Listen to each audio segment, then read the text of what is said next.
Hello friends, myself Dipender Singh and your warm welcome in our new session of grammar on our channel Mathspur।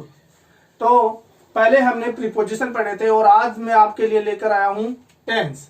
दोस्तों, tense किसी भी language को सीखने के लिए उस लैंग्वेज का पूर्ण नॉलेज होना बहुत जरूरी है। तो इंग्लिश को सीखने के लिए उस इंग्लिश के लिए हमें सबसे पहले टेंस सीखना बहुत जरूरी है और टेंस के मीडियम से आप अच्छे से सेंटेंस ऑर्डर कर सकते हो, बना सकते हो और अच्छे से किसी भी लैंग्वेज को स्पोकन कर सकते हो। तो आज हम सीखेंगे टेंस। तो थोड़ा सा टेंस के बारे में बेसिक नॉलेज। जैसा कि आप सभी जानते हैं कि टेंस किसे कहते हैं। टेंस कहते हैं काल को।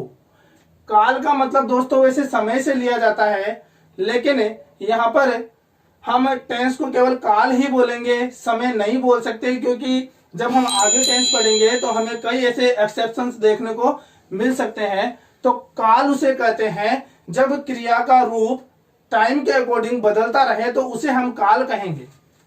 फॉर एग्जाम्पल, यहां पर मैंने डेफिनेशन दी है, change of the formation of verb, क्रिया का बदलता हुआ रूप अकॉर्डिंग टू टाइम, समय के अनुसार। समय के अनुसार क्रिया के बदलते हुए रूप को टेंस कहते हैं। समय के साथ क्रिया के बदलते हुए रूप को टेंस कहते हैं। एग्जाम्पल देखते हैं। दे आर प्लेइंग फुटबॉल, वे फुटबॉल खेल रहे हैं। वे फुटबॉल खेल रहे हैं। तो दोस्तों ये जो सेंटेंस है वो अभी प्रेजेंट टेंस में है। नेक्स्ट एग्जाम्पल हम देखते हैं। दे प्लेड फुटबॉल, उन्होंने फुटबॉल खेली, यानी उन्होंने पास्ट में भूतकाल में फुटबॉल खेली। दे विल प्ले फुटबॉल, वो फुटबॉल खेलेंगे, यानी फ्यूचर में वो फुटबॉल खेलेंगे। तो यहाँ हम एक चीज कॉमन देख रहे हैं कि यहाँ हर एग्जाम्पल में वर्ब का जो फॉर्मेशन है वो चेंज हो रहा है। नेक्स्ट हम देखते हैं how many kinds of tense. तो दोस्तों there are three kinds of tense. There are three kinds of tense. First of all present, second past and third future. Present, past और फ्यूचर। प्रेजेंट टेंस जो है उसे हम कहते हैं वर्तमान काल। प्रेजेंट टेंस को हम कहते हैं वर्तमान काल, यानी जो समय चल रहा है, जो समय चल रहा है, यानी जो मैं अभी पढ़ा रहा हूं तो यह है प्रेजेंट टेंस। जो प्रेजेंट टेंस है उसके लास्ट में हमेशा है, हूं, हो, ये आपको लगा हुआ मिलेगा। यानी आप ये कह सकते हो कि जिसके लास्ट में है, हूं, हो लगा हुआ हो तो वो सेंटेंस हमेशा प्रेजेंट टेंस का रहेगा। सेकंड जो है वो है पास्ट। पास्ट का मतलब होता है भूतकाल, यानी जो समय गुजर गया। पास्ट का मतलब होता है भूतकाल, जो समय गुजर गया। मैंने पढ़ाया, मैंने पढ़ाया।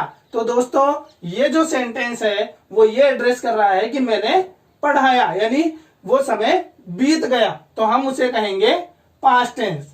पास्ट टेंस के लास्ट में हमेशा था, थी, थे का यूज किया जाता है। था, थी और थे का यूज किया जाता है।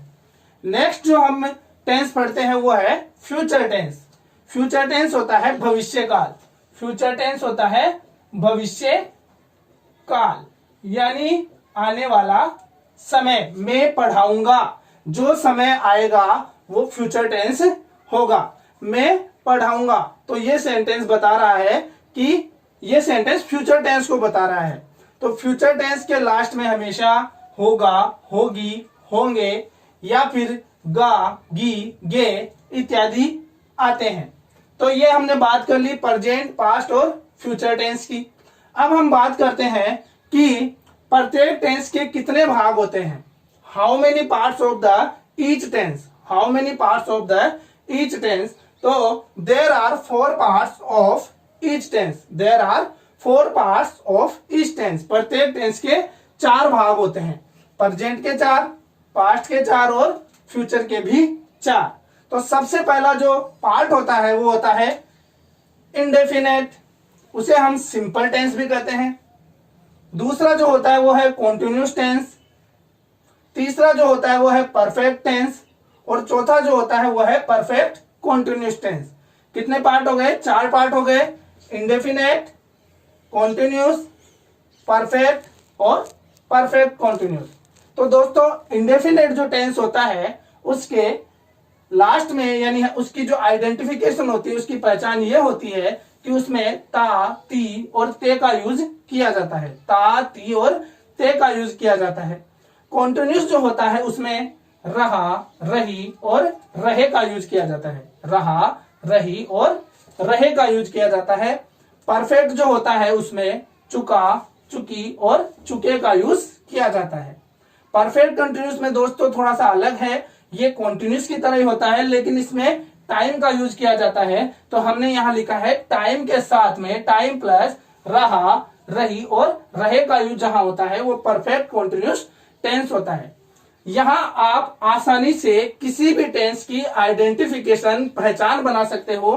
कैसे, मैं आपको बताता हूं कि कोई भी आपसे पूछे कि प्रेजेंट इंडेफिनेट, मैंने बताया कि प्रत्येक के 4 होते हैं, तो प्रत्येक में 4, तो प्रेजेंट के भी 4, पास्ट के भी 4 और फ्यूचर के भी 4। इंडेफिनेट यानी present indefinite, present continuous, present perfect और प्रेजेंट परफेक्ट कंटिन्यूस, 4 हो गए। तो यहां कोई आपसे पूछे, आप इससे क्या कर सकते हो, आप इससे प्रत्येक टेंस की आइडेंटिफिकेशन स्वयं बना सकते हो, तत्काल बना सकते हो। प्रेजेंट इंडेफिनेट, सबसे पहले हम देखते हैं प्रेजेंट इंडेफिनेट की जो आइडेंटिफिकेशन होगी वो होगी क्या, प्रेजेंट इंडेफिनेट। तो दोस्तों यहां देखो कि सबसे पहले मैंने यहां लिखा है प्रेजेंट। किसी ने पूछा प्रेजेंट इंडेफिनेट की बताओ, तो मैंने लिखा प्रेजेंट और साथ में जोड़ दिया है यहां पर इंडेफिनेट। तो प्रेजेंट के लास्ट में क्या लगता है, प्रेजेंट के लास्ट में लगता है, हूं और हो, है, हूं और हो। तो यहां लिख दिया है हूं, ओ और हो। और इंडेफिनेट जो है, तो इंडेफिनेट में लगता है ता, ती और ते, ता, ती और ते। तो जब हम इन दोनों को जोड़ेंगे तो जो सही शब्द बनेगा वो होगा ता है, ती है, ते है। तो ये यहां पर प्रेजेंट इंडेफिनेट की पहचान हो गई। ऐसे ही आप कॉन्टिन्यूस का बना सकते हो, परफेक्ट का बना सकते हो और परफेक्ट कॉन्टिन्यूस का बना सकते हो। यहाँ प्रेजेंट की बात की है हमने, आप पास्ट का ही ऐसे कर सकते हो, पास्ट का भी आप ऐसे यूज कर सकते हो। जैसे आपको कोई बोले पास्ट इंडेफिनेट की बनाओ, तो पास्ट इंडेफिनेट में तो पूछा गया है क्या, पास्ट और इंडेफिनेट, ये तो बहुत सरल है। पास्ट के लास्ट में लगता है था, थी और थे, और इंडेफिनेट में लगता है ता, ती और ते। दोनों को ऐड करो, ता, था, ती, थी, ते, थे। ऐसे आप किसी भी टेंस की आइडेंटिफिकेशन, पहचान आराम से बना सकते हैं। तो आई होप आप सभी अच्छे से पहचान बनाना सीख चुके होंगे। So friends, we can make 4 kinds of sentence from each tense. प्रत्येक टेंस से हम 4 प्रकार के सेंटेंस बना सकते हैं।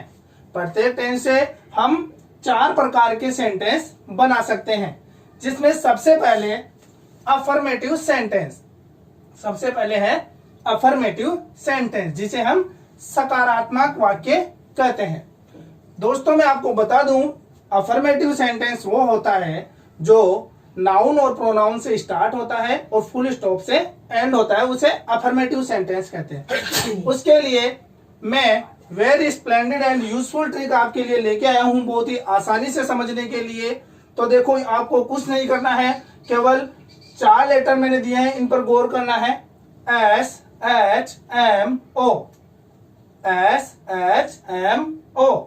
S means subject, H means helping verb, M means main verb, O means object. यानी अफर्मेटिव सेंटेंस बनाने के लिए आपको सबसे पहले सब्जेक्ट लगाना है, उसके बाद में उस टेंस की हेल्पिंग वर्ब लगानी है जो हम आगे पढ़ेंगे, उसके बाद में मेन वर्ब लगानी है, ये भी हम आगे पढ़ेंगे, और उसके बाद उस सेंटेंस का ऑब्जेक्ट उतार देना है। आसानी से आप अफर्मेटिव सेंटेंस की ट्रिक तैयार कर सकते हो। एक बार फिर से देख लीजिए, एस, एच, एम, ओ। केवल इतना सा याद रखना है, एस का मतलब सब्जेक्ट, एच का मतलब हेल्पिंग वर्ब, एम का मतलब मेन वर्ब और ओ का मतलब ऑब्जेक्ट। एस का मतलब सब्जेक्ट, एच का मतलब हेल्पिंग वर्ब, एम का मतलब मेन वर्ब और ओ का मतलब ऑब्जेक्ट। इसी से हम बाकी के जो फॉर्मूलाज है, बाकी सेंटेंस बनाने के जो फॉर्मूलाज है हम बनाएंगे। दूसरा है नेगेटिव। नेगेटिव का मतलब होता है नकारात्मक। नेगेटिव सेंटेंस देखो ये होता है जो नाउन और प्रोनाउन से स्टार्ट होता है, थर्ड प्लेस पे जिसके नोट लगता है और लास्ट में फुल स्टॉप लगता है, वो नेगेटिव सेंटेंस होता है। इसके लिए आपको क्या करना है, SHMO सभी को याद रखना है, लेकिन थोड़ा सा चेंज करना है कि तीसरे स्थान पर, थर्ड प्लेस पर आपको नोट उतार देना है। तो आपकी ट्रिक क्या बन जाएगी, SH note MO, SH note MO, यानी subject, helping verb, third place पे नोट आ गया, M का मतलब मेन वर्ब और O का मतलब object. Subject, helping verb, note, main verb और ऑब्जेक्ट। इससे आपकी नेगेटिव सेंटेंस बनाने की ट्रिक बन जाएगी। इसके बाद हम देखते हैं इंट्रोगेटिव सेंटेंस।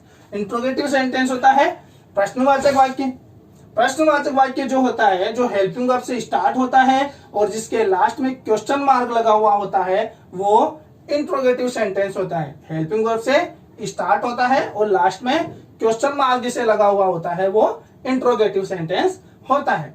इसमें आपको कुछ नहीं करना है, इसकी ट्रिक बनाने के लिए भी आपको कुछ नहीं करना है, केवल आपको ये एक पहला वाला याद रखना है जिसमें आपने क्या किया था, यहाँ पर सब्जेक्ट पहले था तो आपको केवल, और हेल्पिंग वर्ब बाद में थी, तो आपको केवल क्या करना है, ये जो हेल्पिंग वर्ब है ये सब्जेक्ट से पहले ले आनी है और सब्जेक्ट को हेल्पिंग वर्ब के बाद ले आनी है। तो हमारी ट्रिक क्या बनेगी, HSMO question mark. Question mark लगाना नहीं भूलना है, HSMO क्वेश्चन मार्क, यानी helping verb, subject, main verb, object, question mark.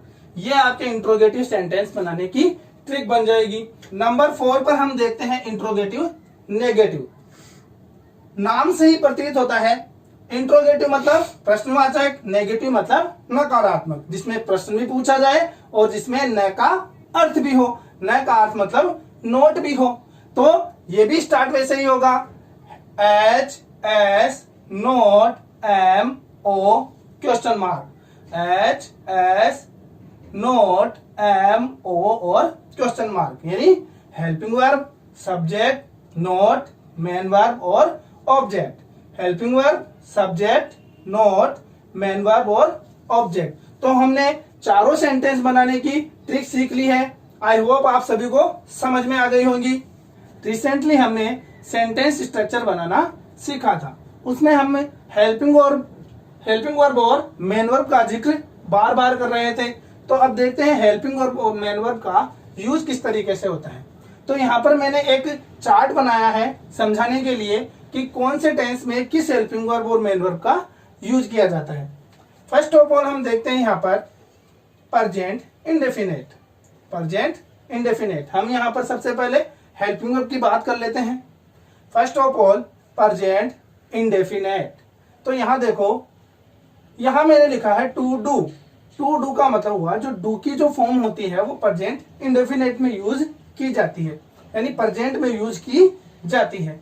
तो यहाँ सबसे पहले प्रेजेंट इंडेफिनेट में जो फॉर्म यूज में आती है वो होती है डू और डज।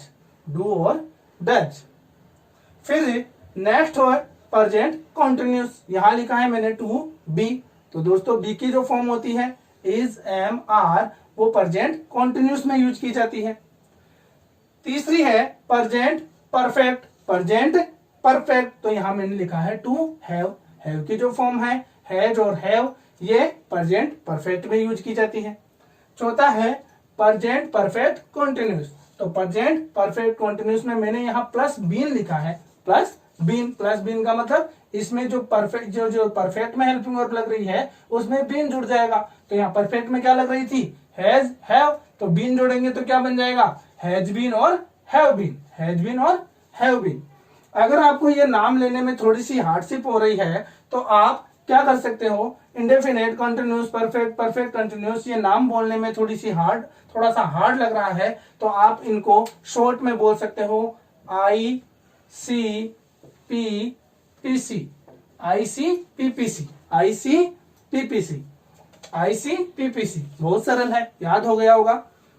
प्रेजेंट इंडेफिनेट में जो हेल्पिंग वर्ब लगती है वो है डू और डज। प्रेजेंट कंटिन्यूस में जो हेल्पिंग वर्ब लगती है वो है is, am, are. Present perfect में जो हेल्पिंग वर्ब लगती है वो है हैज और हैव। प्रेजेंट परफेक्ट कंटिन्यूस में जो हेल्पिंग वर्ब लगती है वो है हैज बीन, हैव बीन। ऐसे ही पास्ट में देखते हैं, पास्ट इंडेफिनेट, पास्ट इंडेफिनेट में हेल्पिंग वर्ब लगती है डिड। पास्ट कंटिन्यूस में हेल्पिंग वर्ब लगती है वाज, वर। पास्ट परफेक्ट में हेल्पिंग वर्ब लगती है हैड, और पास्ट परफेक्ट कंटिन्यूस में हेल्पिंग वर्ब लगती है हैड बीन। फ्यूचर में देखते हैं, फ्यूचर इंडेफिनेट में हेल्पिंग वर्ब लगती है विल, शैल। फ्यूचर कंटिन्यूस में हेल्पिंग वर्ब लगती है will be, shall be. Future perfect में हेल्पिंग वर्ब लगती है विल हैव, शैल हैव। और फ्यूचर परफेक्ट कंटिन्यूस में जो हेल्पिंग वर्ब लगती है वो है will have been, shall have been. तो यहाँ पर हमने हेल्पिंग वर्ब को अच्छे से पढ़ लिया, फिर भी हम रिपीट कर लेते हैं। सबसे पहले देखते हैं present indefinite do does, present continuous is am are, present perfect has have, present perfect continuous has been, have been. Past indefinite did, past continuous was were, past perfect had, past perfect continuous had been. Future indefinite will shall, future continuous will be, shall be. Future perfect will have, shall have. Future perfect continuous will have been, shall have been. ये तो हो गया हमारा helping verb का काम। लेकिन अब बात करते हैं हम मेन वर्ब की। तो मेन वर्ब के लिए मैंने प्रत्येक टेंस के ऊपर इंडेफिनेट, कंटिन्यूस, परफेक्ट और परफेक्ट कंटिन्यूस, इन चारों टेंस के ऊपर मैंने एक एक डिजिट लिखी है। पहली है 1, इंडेफिनेट के ऊपर मैंने लिखा है 1। 1 मीन्स एक। एक का मतलब हो गया कि प्रेजेंट इंडेफिनेट में, या फिर हम ये कह सकते हैं कि इंडेफिनेट में हमेशा वर्ब की फर्स्ट फॉर्म लगती है, वर्ब की फर्स्ट फॉर्म लगती है। ऐसे ही कंटिन्यूस का बोले तो कि कंटिन्यूस में हमेशा वर्ब की फोर्थ फॉर्म लगती है। तो यहां पर आप बोलोगे कि सर फोर्थ फॉर्म क्या है? तो फोर्थ फॉर्म होती है वर्ब की first form plus ING. Verb की फर्स्ट फॉर्म प्लस आईएनजी बोले तो क्या होती है? Fourth form. किसी भी वर्ब की फर्स्ट फॉर्म में अगर आप आईएनजी लगा दोगे तो वर्ब की फोर्थ फॉर्म मानी जाएगी। इसके बाद में हम परफेक्ट की बात करें तो परफेक्ट में मैंने ऊपर लिखा है 3, तो यहां पर 3 का मतलब हो गया थर्ड, तो वर्ब की थर्ड फॉर्म लगती है। परफेक्ट में हमेशा वर्ब की थर्ड फॉर्म लगती है। और परफेक्ट कंटिन्यूस में वही क्या लिखा है मैंने 4, तो वही फोर्थ फॉर्म कौन सी हुई? वर्ब की first form plus ING. Verb की फर्स्ट फॉर्म प्लस आईएनजी। फिर से बताता हूं, वर्ब की फर्स्ट फॉर्म प्लस आईएनजी बराबर क्या होती है? फोर्थ फॉर्म होती है। वर्ब की फर्स्ट फॉर्म प्लस आईएनजी बराबर फोर्थ फॉर्म होती है। ऐसे ही हमने चारों टेंस की देख ली, चारों टेंस की हमने मेन वर्ब देख ली। तो इंडेफिनेट की देखी, कंटिन्यूस की देखी, परफेक्ट की देखी और परफेक्ट कंटिन्यूस की देखी। यानी प्रेजेंट इंडेफिनेट में वर्ब की फर्स्ट फॉर्म, कंटिन्यूस में फोर्थ फॉर्म, परफेक्ट में थर्ड फॉर्म और परफेक्ट कंटिन्यूस में फिर से फोर्थ फॉर्म। अब ये जो इंडेफिनेट, कंटिन्यूस, परफेक्ट और परफेक्ट कंटिन्यूस है वो इन सारे टेंस का ही तो है। तो हम क्या बोलेंगे? पास्ट इंडेफिनेट में भी क्या लगेगी? वर्ब की फर्स्ट फॉर्म। पास्ट कंटिन्यूस में क्या लगेगी? वर्ब की फोर्थ फॉर्म। पास्ट परफेक्ट में क्या लगेगी? वर्ब की थर्ड फॉर्म। और पास्ट परफेक्ट कंटिन्यूस में क्या लगेगी? वही वर्ब की first form plus ING. Verb की फर्स्ट फॉर्म प्लस आईएनजी लगेगी। फ्यूचर इंडेफिनेट, फ्यूचर इंडेफिनेट में बोले तो वो एक लिखा हुआ है, तो यानी वर्ब की फर्स्ट फॉर्म। फ्यूचर कंटिन्यूस में वर्ब की फोर्थ फॉर्म। फ्यूचर परफेक्ट में वर्ब की थर्ड फॉर्म। और फ्यूचर परफेक्ट कंटिन्यूस में वर्ब की फोर्थ फॉर्म। तो यहां पर हमने देख लिया कि प्रत्येक टेंस में यूज होने वाली जो हेल्पिंग वर्ब है और मेन वर्ब है वो आपके सामने है और आप इनको अच्छे से लर्न कर सकते हो। तो आई होप आप सभी अच्छे से समझ चुके होंगे। तो नेक्स्ट जो टेंस है उनके बारे में हम अच्छे से स्टडी और उनका जो डिस्क्रिप्शन हम जानेंगे वो नेक्स्ट क्लास में जानेंगे। Thank you. हमारे चैनल मैथ्सपुर गणितीय अध्ययनशाला को सब्सक्राइब और शेयर करें।